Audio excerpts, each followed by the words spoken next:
눈이 사뿐히 임재종 대덕사의 지붕 위로 내려앉는 겨울밤. 스님들이 법당 안에서 경전을 독송하며 예불을 올리던 중에 갑자기 문이 요란스럽게 열리고 매서운 바람이 술 냄새와 함께 안으로 몰아칩니다. 다들 깜짝 놀라 고개를 돌려보니 허름한 옷차림에 술병을 들고 비틀거리며 들어오는 스님이 있습니다. 모두가 그를 보고 어이쿠, 또 취해서 돌아오는군요 하고 말하죠. 그 스님이 바로 일본 선종계 전체를 긴장시키고도 남을 일수 종순이라는 분입니다. 그가 아미타불, 오늘은 성안의 여러 상인들과 불법에 대해 한참 이야기를 나누다가 그만 시간을 잊고 말았네요 하고 쓸쓸한 미소를 지으며 누런니를 내보이자 주지는 노려보듯 그를 바라보며 이복의 일수, 이게 벌써 세 번째로 술에 취해 돌아오는 데다 술까지 사찰 안으로 들고 왔다는 걸 알고나 있나? 부처님께서 제정하신 청규에 따르면 스님은 술과 고기를 먹을 수 없네 하고 꾸짖습니다. 그러자 일수종수는 조금도 동요하지 않고 자리에 앉아 술병을 내려놓습니다. 그리고 주지를 똑바로 보며 주지 스님께 여쭙겠습니다. 술이 어디에 있습니까? 하고 묻죠. 주지가 바로 내 앞에 놓인 술병에 있지 않은가 하자 일수종수는 고개를 가로저으며 살짝 웃음을 머금습니다. 아닙니다. 술은 제 앞에 놓인 이 병 안에 있는 것이 아니라 바로 주지 스님 마음에 있는 집착에서 비롯된 것입니다. 제가 술병을 들고 들어오는 순간 주지 스님 머릿속에는 이건 계율을 어기는 일수의 잘못이라는 생각이 떠오르셨겠지요. 바로 그 생각이야말로 진짜 술입니다. 주지는 아무 말도 못하고 당황스러운 표정을 지었고 일수는 계속해서 부처님께서 계율을 세우신 까닭은 번뇌를 끊기 위함이지 괜히 번뇌를 더 만들라고 하신 게 아닙니다. 마음이 술에 취하지 않았다면 한 잔을 마셔도 무방하지만 마음이 이미 취해 있다면 한 방울조차 지옥으로 가는 씨앗이 됩니다 하고 말합니다. 법당 안은 잠시 고요해지고 흔들리는 촛불만이 가물거리는 가운데 일수종수는 술병을 가리키며 선심이란 대체 어디에 있을까요? 여기에 있고 저기 불상에도 깃들어 있으며 결국 이 가슴 속에도 있지요. 진정한 수행이란 겉모습이 아니라 바로 마음에서 본성을 보는 것입니다. 여러분은 날마다 경전을 독송하고 예불을 드리지만 정작 불법의 본질을 제대로 깨달은 적이 있으신가요? 하고 되묻습니다. 그날 밤 대덕사의 스님들은 큰 혼란에 빠졌습니다. 술 마시고 고기를 먹는 겉보기에는 계율을 어기는 이 스님이 어째서 말 한마디 한마디가 선의 핵심을 꿰뚫는 듯한 통찰을 보이는 걸까요? 과연 그는 단순히 술고래 스님일 뿐인지 아니면 참으로 불법을 깨달은 지혜자인지 아무도 쉽게 결론 지을 수 없었습니다. 하지만 일본 역사상 가장 논란이 많았던 이 선사는 여기서 멈추지 않았습니다. 그가 어떻게 황실의 사생아로 태어나 반항아 같은 고승으로 자라났는지, 또 그의 파격적인 행위들 뒤에는 어떤 선종의 지혜가 숨어 있는지, 그 신비로운 이야기를 함께 따라가 보도록 합시다. 일수종순이 살았던 시대는 15세기 무렵으로 그때의 일본은 무가 정권하에서 혼란스러웠고 귀족과 무사가 서로 권력을 쟁탈하며 나라가 어수선했습니다. 불교계도 예외가 아니어서 원래는 내면을 직접 깨닫는 선종의 정신이 점차 퇴색하고 여러 사찰이 권력과 재물이 모이는 곳으로 변해버렸습니다. 겉으로는 계율을 지키고 불법을 숭상한다고 해도 정작 마음은 돈과 권력에 물들어 있는 사례가 많았지요. 선종은 달마 대사가 동쪽으로 건너온 이래 중국의 육조 해능에 의해 큰 전환점을 맞았습니다. 그 후 일본으로 전해지면서 어문자에 얽매이지 않고 경전에 의존하지 않으며 마음에서 마음으로 전하는 직관적 깨달음이라는 가르침이 계승되었습니다. 특히 당경의 불법은 세간 안에 있으며 세간을 떠나서 따로 보리 깨달음을 구한다면 마치 토끼에게 뿔을 찾는 것과 같다라는 구절이 있듯이 선종은 늘 우리의 일상, 바로 이곳에서 진리를 찾으라고 강조합니다. 일수종순이 속해 있던 임재종은 막대기나 호통 등으로 학인의 망상을 깨뜨리는 봉사봉과 고함 교육 방식을 중요시했는데 이것은 어리둥절할 정도의 돌발적 말과 행동을 통해 수자나 수행자의 고정관념을 단숨에 무너뜨리는 수단이었습니다. 목적은 다름 아닌 본래의 마음을 직시하게 만드는 것이었지요. 물론 불교 계율 자체는 부처님께서 제자들에게 주신 수행 지침이니 번뇌를 끊는 데 그 핵심 가치가 있습니다. 특히 5가지 계율, 곧 살생하지 말 것, 훔치지 말 것, 삿된 음행을 하지 말 것, 거짓말하지 말 것, 술을 마시지 말 것은 가장 기본이 되며 그 중에서도 술을 마시지 말라는 계율은 모든 계율을 깨뜨릴 위험을 미리 막기 위한 이른바 차단 계율로 여겨집니다. 술이 인간의 이성을 흐려놓아 다른 계율까지도 쉽게 어기게 만든다는 이유에서죠. 그런데 선종 역사에는 술과 고기가 몸을 지나가도 부처가 마음에 있으면 된다며 파격적인 삶을 살았던 고승들이 적지 않습니다. 당나라 시대의 한산 습득, 송나라 때의 지점 스님 같은 분들은 기이한 언행으로 광스님 또는 풍수님이라 불렸는데 그 이면에는 언제나 일거수일투족이 곧 선이라는 깊은 깨달음이 자리에 있었습니다. 유마경에서도 제가의 신분으로 대승불법을 설하던 유마일이 꼭 출가해야만 진정한 수행자라 할 수 있는 것이 아니다라고 이야기합니다. 겉모습이나 생활 환경에 구애되지 않는 그야말로 마음이 물들지 않으면 그것이 참된 출가라는 정신과 선종의 평상심 사상이 자연스럽게 맞닿아 있지요. 이런 불교사적 맥락에서 보면 일수종순의 술과 고기 행위가 그리 황당무계하게만 보이지 않습니다. 오히려 그는 당시 사찰들이 지닌 형식주의에 대한 저항이자 선종 본질로 돌아가려는 의지를 과감히 행동으로 보여준 셈입니다. 그렇다면 이렇게 파격적인 행보를 보인 이 스님은 어떤 인생을 살아왔을까요? 그리고 그의 계율 파괴 뒤에는 과연 어떤 선적인 통찰이 숨어 있을까요? 교토에서 영양 7년, 서기 1435년 봄에 한 젊은 스님이 만개한 꽃 아래에서 부채를 들고 서 있었습니다. 거기엔 귀가가 낮다는 뜻의 시가 적혀 있었는데 새는 곱비를 들고 저녁노을 지는 길을 바라본다. 빛이 산허리를 스치니 나는 시계의 시였습니다. 그 스님은 막 대덕사를 떠난 지 얼마 안 된 일수종순이었습니다. 당시 그는 42살이었지만 이미 거의 30해 넘게 수행에 매진한 인물이었죠. 알려진 바에 따르면 그는 아시카가 일만장군과 궁중의 어떤 여성 사이에서 태어난 사생아였습니다. 태어나자마자 사찰에 맡겨져 자랐고 7살 때부터 견인사에 들어가 학문을 익혔으며 13살에 출가하여 견인사의 천홍종규를 스승으로 모셨습니다. 어려서부터 총명하여 경전과 문학에 두루 뛰어났다고 전해집니다. 하지만 그의 운명을 바꾼 건 20살 무렵 어느 날 찾아온 시련이었습니다. 그의 교토에 큰 역병이 돌아 스승이 병석에 누웠는데 임종을 앞두고 70여 년 헛된 꿈 같은 이 몸, 두로 시작되는 개송 하나를 남기고 숨을 거두었습니다.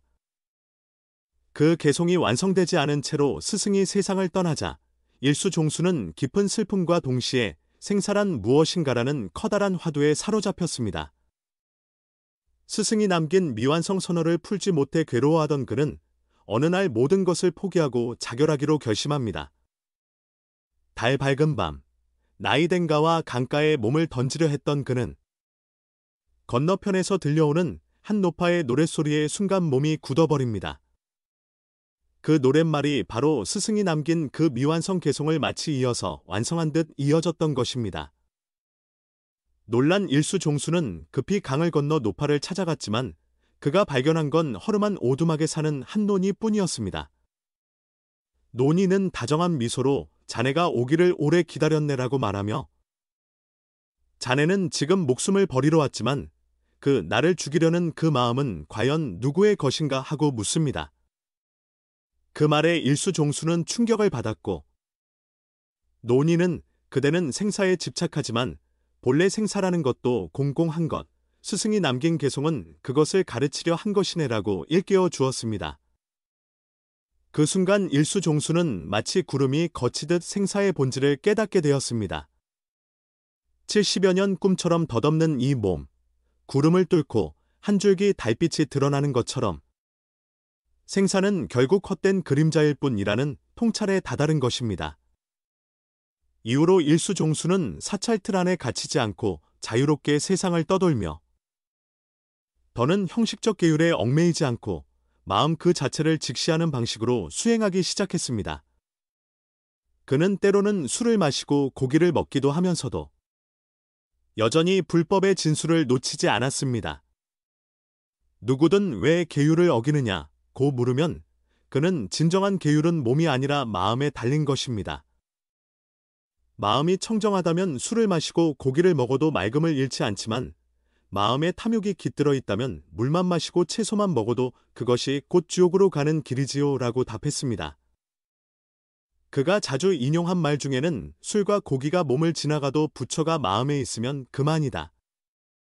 하지만 사람들이 나처럼 하면 그건 마군에게 빠지는 것과 같다라는 것이 있습니다. 이는 자신이 하는 파격적 행동을 그대로 따라 하라는 뜻이 아니라 수행의 본질이 마음에 있음을 잊지 말라는 경고였습니다. 당대 일본 불교계는 이미 권력과 돈에 물들어 있는 경우가 많았습니다.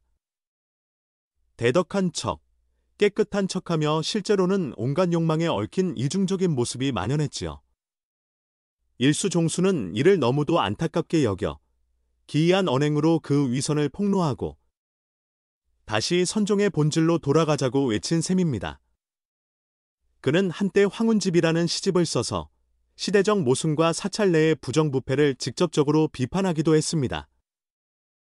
큰 길은 원래 모양이 없으니 괜히 거칠에만 하는 것은 쓸데없는 짓이다.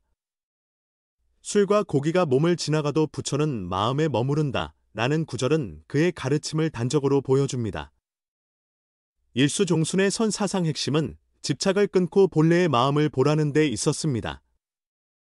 그는 금강경에 머무는 바 없이 그 마음을 내라는 구절의 깊은 깨달음을 얻었다고 합니다. 마음이 어디에도 머무르지 않으면 술과 고기가 어찌 문제겠으며 마음이 무언가에 걸려 있으면 계율을 아무리 지켜도 거기에 또 다른 굴레가 생긴다고 말했죠.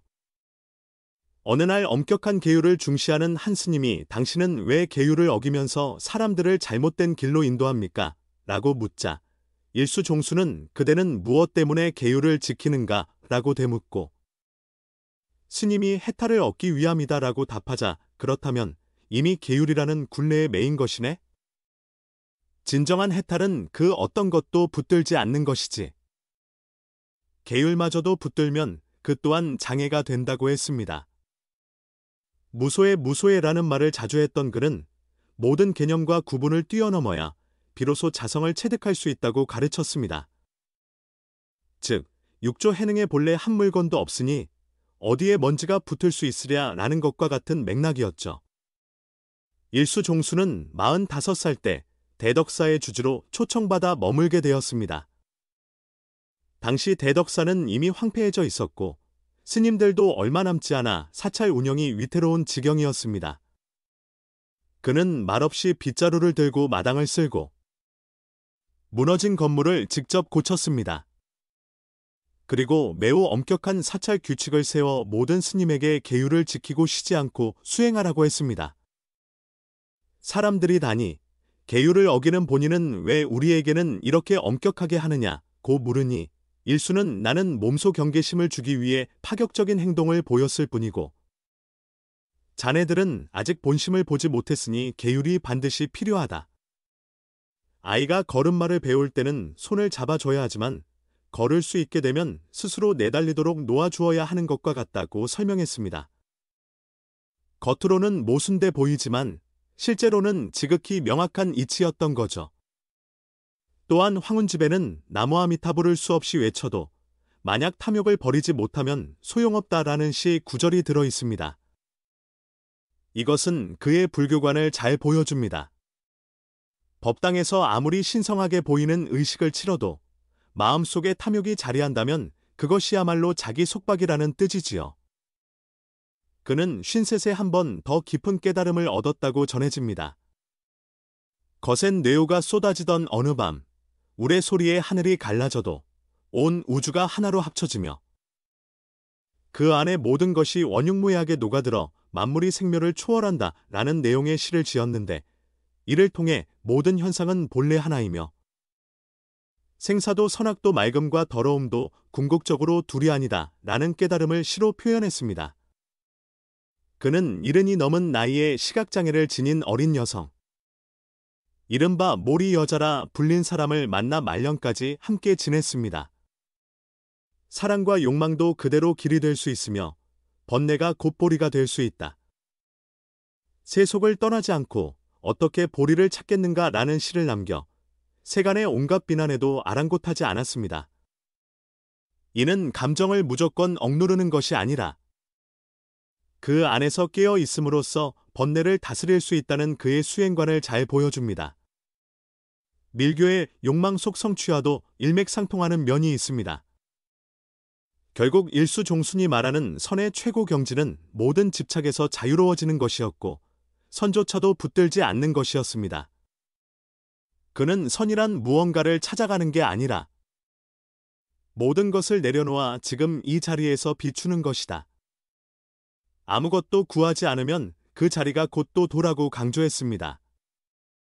80이 넘은 어느 해 주변 제자들의 요청으로 마지막 시를 지었는데 사람은 이름만 살아도 오래 살았다 하는데 나는 87까지 살았구나. 장생도 바라지 않고 수행이라는 틀에도 매이지 않으니 더는 바랄 것도 없도다 라는 글을 남긴 뒤 미소 지으며 눈을 감았습니다.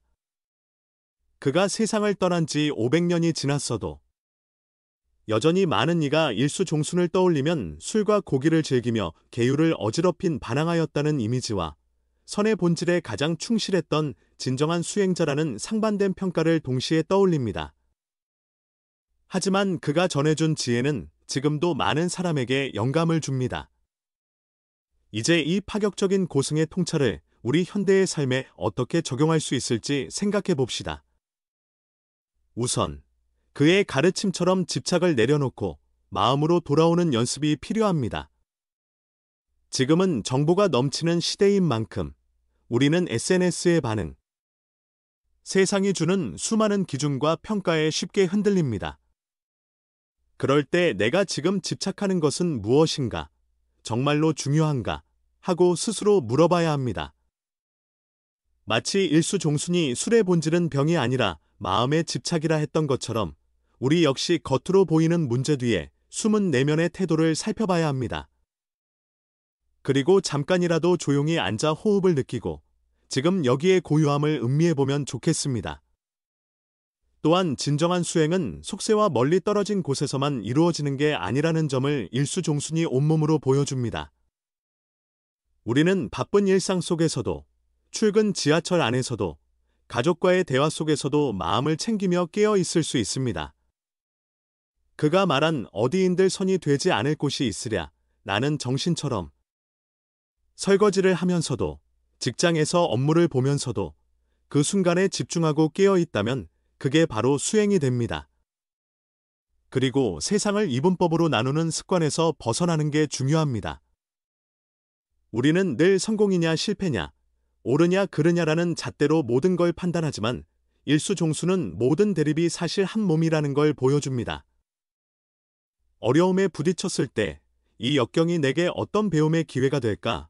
라고 물어볼 수 있고 타인과 갈등이 생겼을 때 저 사람 입장에서는 무엇이 옳았을까? 하고 헤아려 보는 태도가 필요합니다.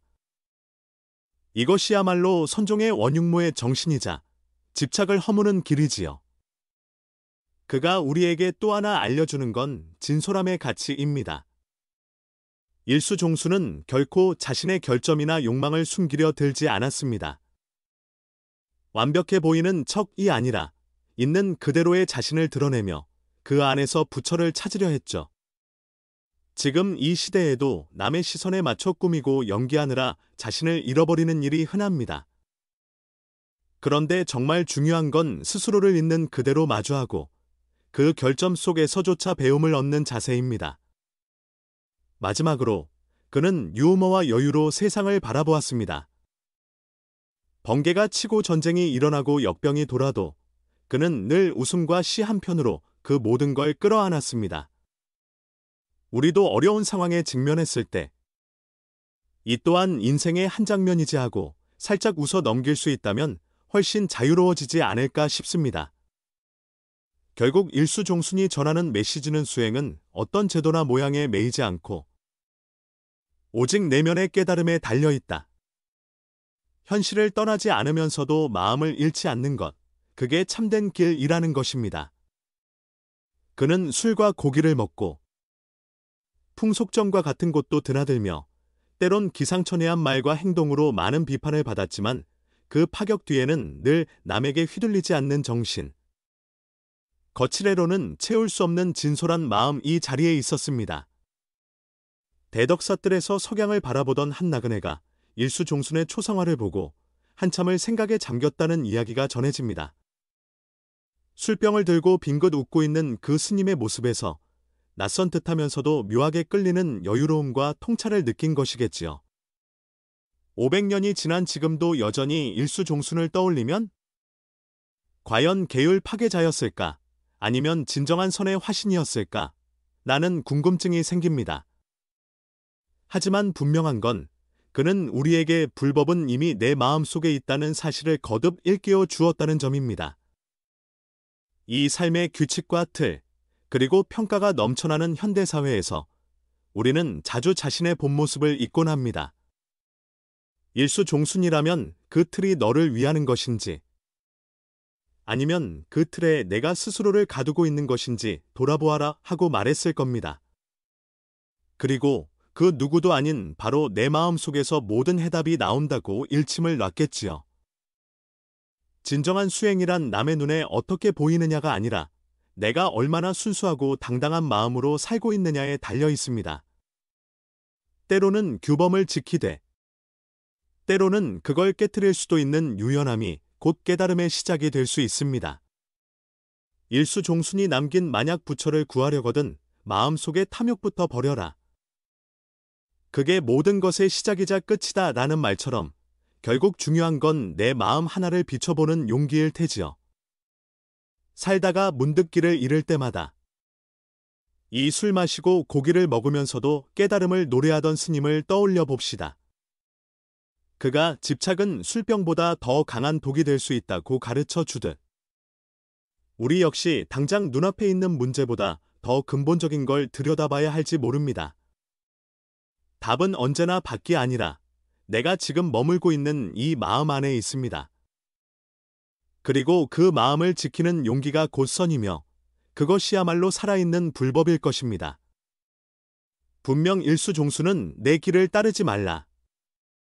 나는 내 길을 걸었을 뿐이다. 다만 내 안의 정신, 즉 어떤 상황에서도 깨어있고 집착을 떨쳐내는 그 마음만은 기억하라 고 말해줄 것 같습니다. 현란한 세상 속에서 홀로 빛나는 마음의 자유. 바로 그것을 지켜내는 것, 그것이 우리 모두가 걸어야 할 참된 선의 길이 아닐까요? 이 파격의 고승에게 한없는 감사와 존경을 보냅니다. 그리고 우리 각자가 일수종순의 정신을 일상 속에서 실천해 스스로의 삶에서 그만의 선적 깨달음을 발견하기를 바랍니다.